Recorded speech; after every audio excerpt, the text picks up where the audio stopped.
It's common knowledge that the Mafia was mainly composed of Italian men. After all, the Mafia did originate in Italy and then made their way over to the United States. But what most people don't realize is that there were women involved in the Mafia as well. Not only were they involved, but some of them were just as powerful as the men. So today we take a look at the women of the Mafia and see how they rose to power. Let's start with Lucia, whose last name has been hidden for her safety. Lucia lived in the Bronx during the 1960s and 70s, a time and place where the Mafia had a very strong presence. One night, while Lucia was working as a waitress at a local restaurant, she met a man named Carmine Galante. Now, Carmine was a high-ranking member of the Columbia crime family, and he was so enamored by Lucia that he began taking her on expensive dates, driving her around in luxury cars, and whisking her away to exclusive restaurants. However, soon after they started dating, Carmine was gunned down in an Italian restaurant, which left Lucia devastated. But when she went to his funeral, she was shocked to see that he had been laid to rest next to another woman. The woman introduced herself to Lucia as Carmine's widow and told her that she would be taking over Carmine's position in the crime family. And even though Lucia was obviously upset about losing her lover, she couldn't help but admire this strong woman who wasn't afraid to take charge.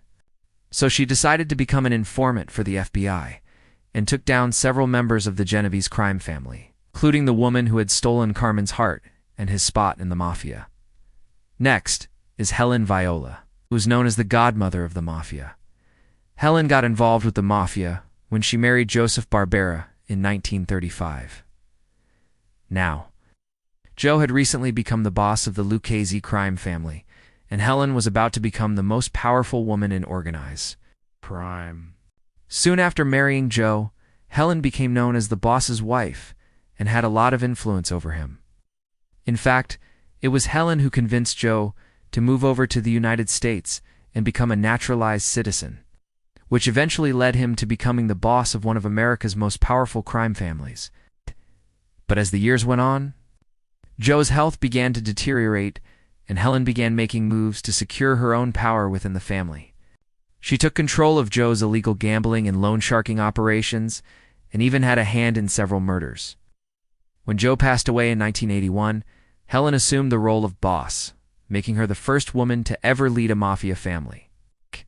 Although she officially retired from the Mafia in 1986 after being arrested for tax evasion, she remained the unofficial boss until her passing in 2008. Another influential woman in the Mafia was Frances McAlpine. She earned this nickname because she acted like a mother to mobster Al Capone's many illegitimate children and took care of them as if they were her own.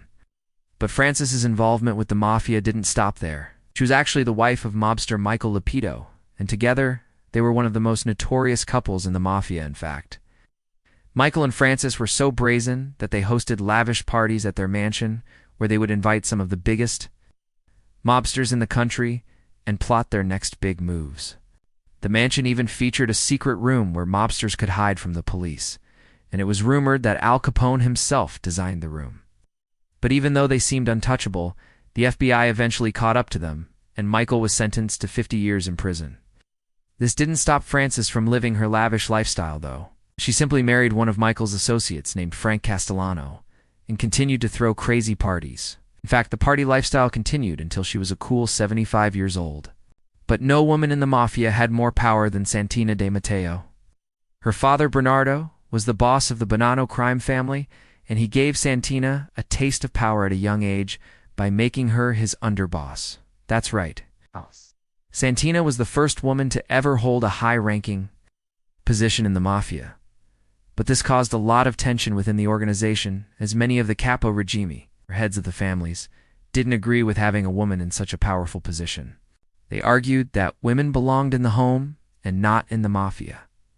But Santina proved them wrong by showing that she was just as ruthless as any man. She negotiated business deals, settled disputes, and even ordered hits on anyone who crossed her. In fact, it was Santina who ordered the hit on Joseph Messino, who was the boss of the Bonanno crime family before her father. She had Messino killed because he had become an informant for the government and was cooperating in order to reduce his prison sentence. But despite her ruthlessness, Santina was also known for being generous, especially when it came to helping out the families of other mobsters. She paid for the education of many mobster children and helped to secure jobs for those who needed work. Because of this, she was respected by many, even though she was feared by most. Santina remained in her position until her father retired in 1989, at which point she became the official boss of the Bonanno crime family, making her the first and only woman to ever lead a mafia crime family. Another powerful mafia woman was Stephanie St. Clair, who used her beauty and charm to get close to some of the most powerful men in organized crime. In the 1960s, Stephanie worked as a topless dancer at the Copacabana nightclub in New York City, where she caught the attention of mobster Frank Thierry. The two began dating, and soon Stephanie became one of the most powerful women in the mafia. She was present at many important meetings, and was even said to have helped broker the peace treaty between rival mob families. But Stephanie's involvement in the mafia didn't just stop there. She was also said to be involved in money laundering and other illegal activities. However, in 1969, Stephanie's luck ran out when she was arrested on drug charges.